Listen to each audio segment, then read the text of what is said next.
El ateísmo es una cosmovisión que lleva mucho tiempo existiendo. Es una visión del mundo en donde los dioses no son requeridos y pues se explican las cosas de una manera naturalista, de una manera que no requiere a entes sobrenaturales. El ateísmo, sin embargo, pues ha tenido poca evolución respecto a los grandes pensadores del mismo y pues parece a veces que se estanca.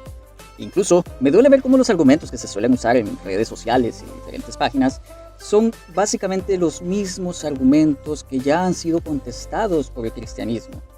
Porque no nos hagamos los tontos aquí. O sea, sabemos que la mayoría de ateos en este lado del mundo lo son respecto a la religión cristiana. Es decir, por supuesto que no creen en ninguna deidad.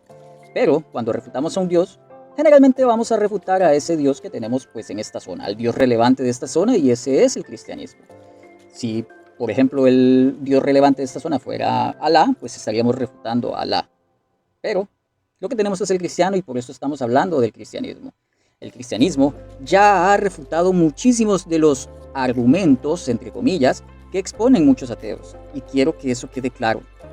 En este video, lo que voy a hacer es explicar cuáles de esos argumentos, o por lo menos algunos de los argumentos que realmente no funcionan, que no sirven para lo que buscan, que no son buenos argumentos para refutar la existencia de Dios o para criticar el cristianismo.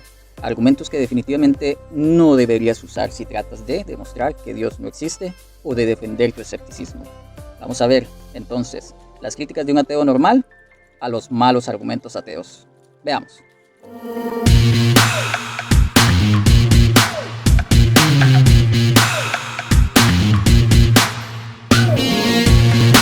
A ver, vamos de una vez a empezar con lo que primero está. Resulta que hay muchísimos ateos diciendo que existen múltiples contradicciones del Nuevo Testamento y por lo tanto no debemos creer en el Nuevo Testamento. Que el Nuevo Testamento es algo en lo que no debemos confiar porque hay tantas contradicciones y tantos errores en las copias que tenemos que simplemente no deberíamos creer en ellos. Y pues es cierto, hay múltiples diferencias entre las copias. Las copias pues que tenemos, la más antigua que tenemos es de casi 100 años después de la muerte de Jesús. Y pues la mayoría son del año 900 más o menos después de que Jesús muere, después de la era cristiana. Estamos hablando de casi un milenio.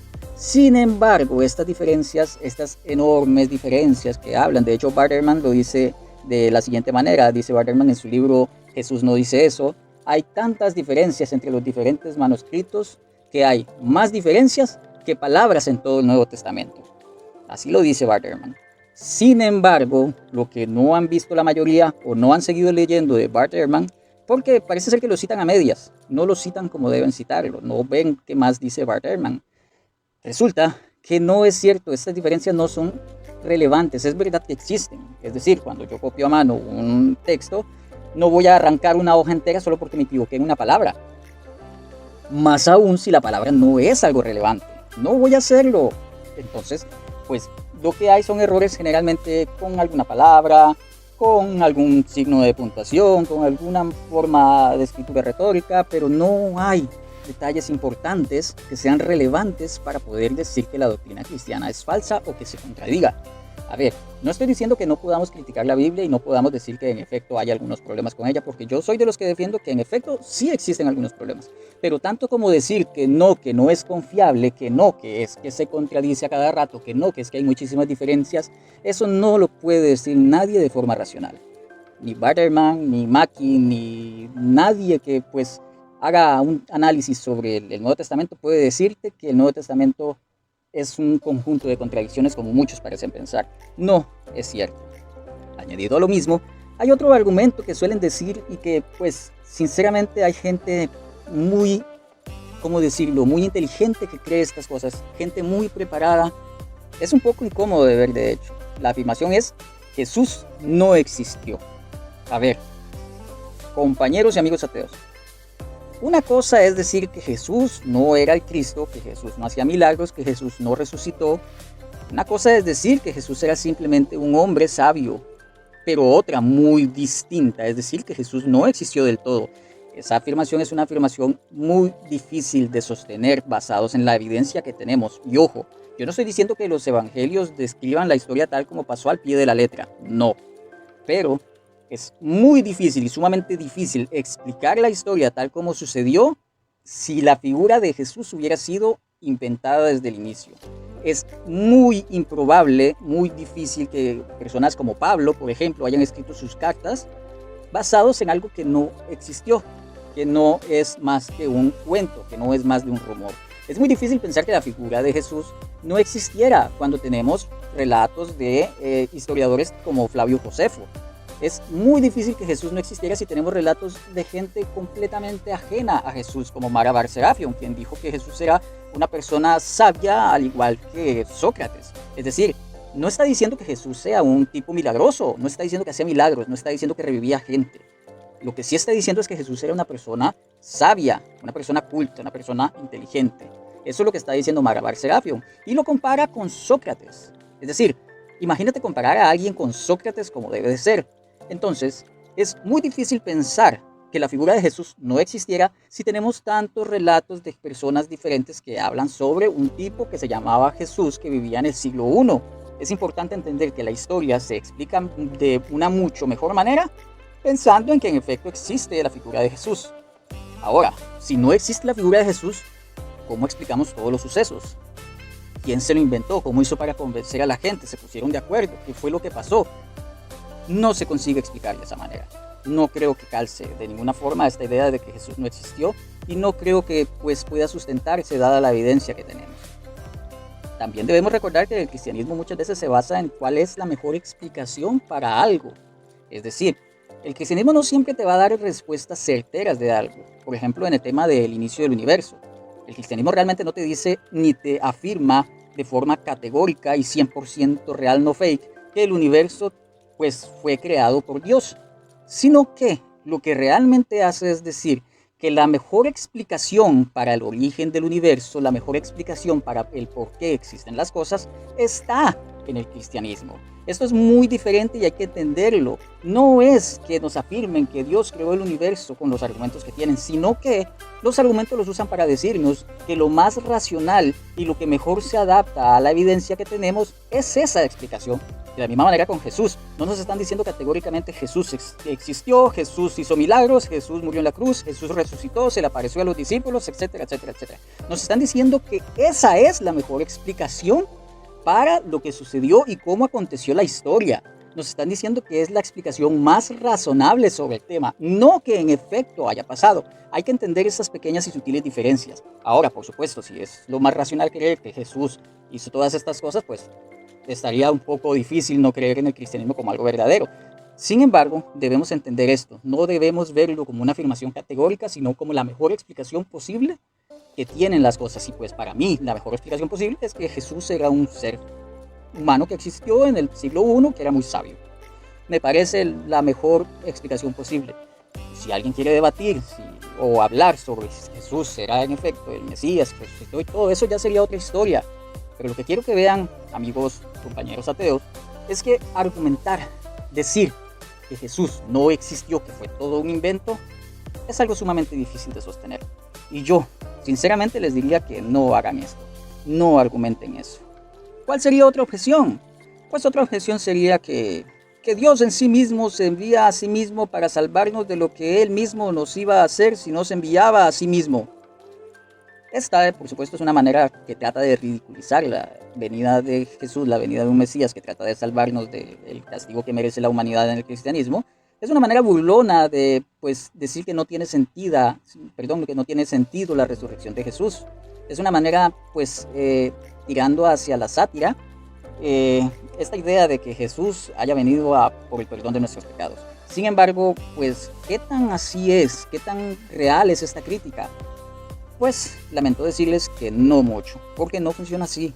Cuando la persona, el ateo que hace esta objeción, la hace sin saber lo que realmente viene siendo la Trinidad. Recordemos que la Trinidad no es que Dios, Jesús y el Espíritu Santo son la misma cosa, porque no es así la Trinidad. La Trinidad nos dice que los tres son una entidad, pero los tres son diferentes seres. Es decir, ni el Padre es el Hijo, ni el Hijo es el Padre, ni el Espíritu Santo es el Hijo, ni el Espíritu Santo es el Padre. Los tres tienen su propia identidad, pero los tres son Dios. Entonces, yo sé que esto es confuso, yo sé que esto cuesta entenderlo, yo sé, es algo difícil de poder, interiorizar en la mente esto de la Trinidad y que 3 uno y que uno son 3 y todo esto, pero esta objeción que está haciendo el ateo en este momento no es una buena objeción precisamente porque se limita a no entender lo que es la Trinidad. Entonces, ¿qué es lo que sucede? Explicándolo así a muy grandes rasgos, tratando de explicarlo lo más resumidamente posible para no hacer este video eterno, resulta que Dios es máximamente justo. Dios no puede ir en contra de su naturaleza porque su naturaleza es buena y es justo. Es decir, Dios es justo, Dios es bueno. Dios, por lo tanto, no puede hacer lo que sea malo ni lo que sea injusto. ¿Qué es lo que pasa? Que por lo que hizo la humanidad y lo que ha hecho la humanidad, cuando llega el siglo I, la humanidad pues estaba condenada, tenía que pues pagar por todos sus pecados, pagar por toda su violencia, pagar por todo lo malo que se había hecho. La humanidad estaba condenada a tener que pagar por eso. ¿Por qué? Porque como Dios es un ser justo, no puede simplemente perdonar a la humanidad y ya los perdono ya. No puede hacer eso porque sería ir en contra de su naturaleza, porque entonces ya no estaría siendo un ser justo. ¿Entienden ahí el problema? Si Dios perdonara simplemente a los humanos y ya, no estaría siendo un ser justo y por lo tanto estaría yendo en contra de su propia naturaleza, y si va en contra de su propia naturaleza no es perfecto y por lo tanto no sería Dios. Más bien, si Dios simplemente perdonara a la humanidad y ya, entonces eso podría ser un buen argumento en contra de la existencia de Dios. ¿Por qué? Porque no estaría cumpliendo su propia naturaleza. Si ustedes encuentran un argumento en donde Dios no cumple su propia naturaleza, háganlo bienvenido porque ese es el argumento que les va a servir para demostrar que Dios no existe. Mientras tanto, pues el hecho de que Dios sea máximamente justo hace que no pueda simplemente perdonarse a los humanos. ¿Cómo se perdona entonces a los humanos? Pues Dios, siendo también omnibenevolente, máximamente benevolente, busca la solución para que pues, los humanos no deban pagar por todos sus pecados. ¿Cuál es esta? El sacrificio de un ser completamente justo y sin mancha. ¿Cuál es ese ser? Jesús. Jesús, al pagar por el pecado de la humanidad, siendo que Él es un ser completamente justo, se está castigando entonces a un ser justo e infringiendo de dolor, angustia y sufrimiento a un ser justo.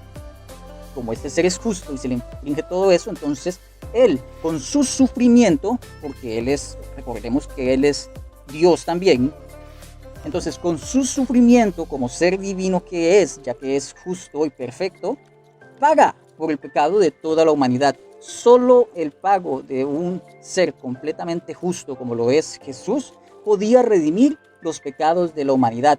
Y por lo tanto es que los cristianos dicen que gracias a Jesús tenemos redención ante el Padre.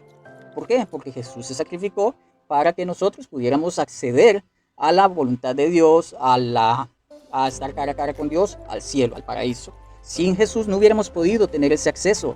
¿Por qué? Porque no hubiera sido justo. Se sacrifica Jesús, cumple con la tasa de pecado que tenían los humanos antes, y pues entonces ahora sí, los humanos pueden acceder a estar con Dios.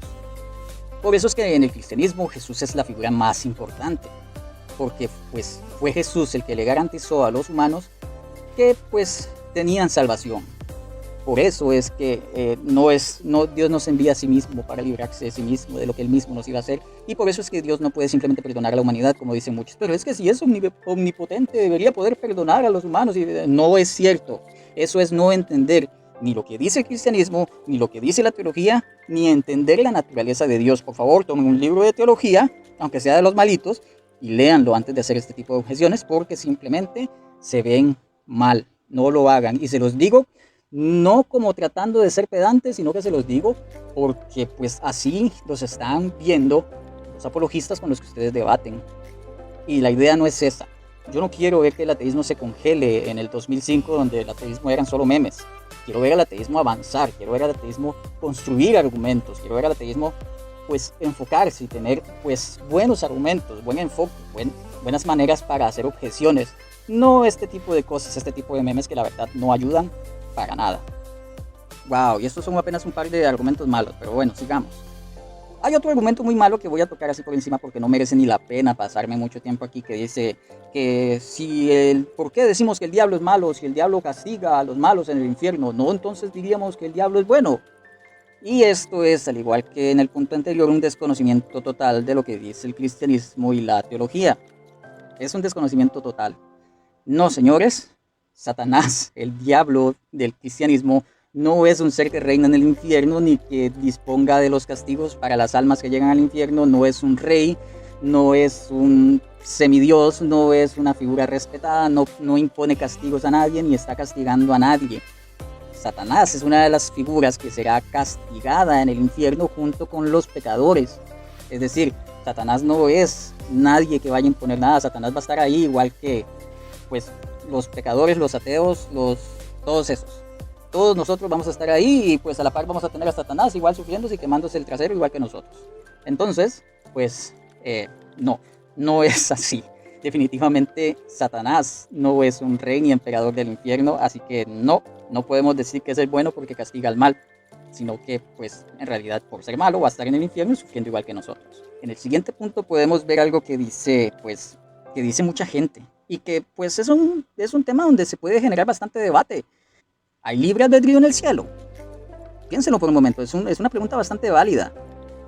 Si en el cielo no se puede hacer el mal y nos dicen que en la tierra el mal es necesario para que exista libre albedrío, recordemos que así se nos defiende el cristianismo del problema filosófico del mal. Nos dicen que no, que es que si no hubiera el mal, entonces no habría libre albedrío, y si no hay libre albedrío solo seríamos robots diseñados para hacer lo bueno y por lo tanto no seríamos verdaderamente libres. Yo, ok, ajá, pero entonces si en el cielo no puedes hacer lo bueno tampoco, no puedes hacer lo malo, ¿no sería lo mismo? Es decir, te están diciendo que en el cielo no puedes ejercer totalmente tu libre albedrío, no puedes hacer lo malo, solamente se puede hacer lo bueno. Entonces, ¿no sería eso igual a pues, la visión en la tierra de una tierra en donde solo se puede hacer el bien?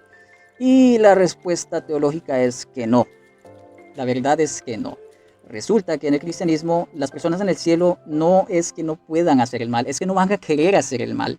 A ver, pensemos qué es el cielo por un momento y qué es el infierno. El infierno es un lugar, es decir, ni siquiera podemos catalogarlo como lugar, sino como un estado. El infierno es un estado del alma en el que el alma sufre porque está total y completamente alejado del poderío de Dios. Está completa y absolutamente alejado de Dios. Como está completa y absolutamente alejado de Dios, y Dios es la fuente de todo lo bueno, y sin Dios no hay nada bueno, entonces la persona en el infierno pasa una agonía eterna e infinita porque está alejada de Dios. Y estar alejado de Dios es definido como la peor de las torturas, el peor del sufrimiento, porque Dios y solo de Dios viene lo bueno. De la misma manera, las personas que están en el cielo en un eterno estado de placer y satisfacción. ¿Por qué? Porque están cerca de la presencia de Dios, disfrutan de la presencia de Dios, disfrutan de su cercanía, de su amor. Están en esa manera enlazados con Dios. El cielo es un lugar de plenitud y de amor completos porque están ante la presencia de Dios. Entonces, te pregunto yo, si tú estás en un lugar muy feliz, muy agradable, meramente pleno, satisfecho, no quieres absolutamente nada porque ya estás satisfecho en todos los sentidos, no deseas nada, tú estás pero feliz en un hotel de 20 estrellas, ¿tú querrías irte? ¿Tú querrías hacer algo para que te saquen a patadas? No, estás demasiado complacido, demasiado feliz, demasiado contento y con todas tus necesidades suplidas.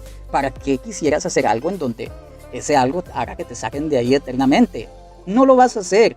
Por eso, aunque en el cielo existe la habilidad de hacer el mal, es decir, existe el libre albedrío, no se hará el mal. ¿Por qué? Porque nadie en ese estado pues tan grandioso de plenitud va a querer hacer el mal. Ninguno va a querer hacer el mal. Ninguna de las personas en el cielo va a querer hacer el mal. Entonces, ante la pregunta de si, o ante la afirmación de que no hay libre albedrío en el cielo, lo lamento. También es un mal argumento, una mala pregunta. Esto es desconocimiento sobre la teología. Sí hay libre albedrío en el cielo, pero no se hace el mal porque nadie va a querer hacer el mal en el cielo según la descripción cristiana. Ojo, no soy un cristiano disfrazado porque ya lo veo diciendo, ay, es que el ateo normal se hizo cristiano y solo está disfrazado. No, yo no creo en Diosito, yo no creo en Jesucito, ni creo en el Espíritu Santito.